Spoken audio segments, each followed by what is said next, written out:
Ratio of D Broglie wavelength of a proton and a neutron accelerated by potential Vp and Vd respectively such that lambda p by lambda d becomes 1/2.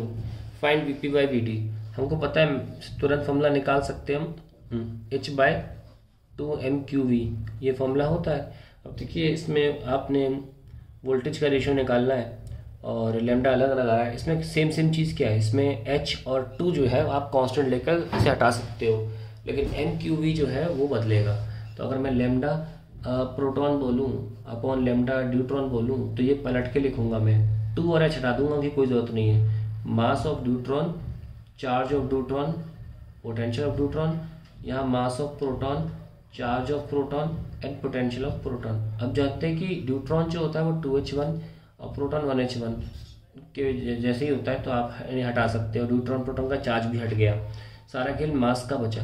अब मैं क्या लिख सकता हूँ, नीचे अगर मास of proton m लिख रहा हूँ और Vp लिख रहा हूँ तो ऊपर मुझे 2m लिखना पड़ेगा, क्योंकि ड्यूट्रॉन का मास डबल होता है इंटू Vd। चलिए अब आप यहाँ पे 1/2 लिख सकते हो। 1/2 इज इक्वल्स टू, ये कैंसिल, तो we have 2Vd divide by Vp, ये लीजिए। Now you can square it, 1/4 is 2Vd by Vp and then Vp by Vd comes out to be 8 and that is the answer। 8:1 लिख दीजिए आप।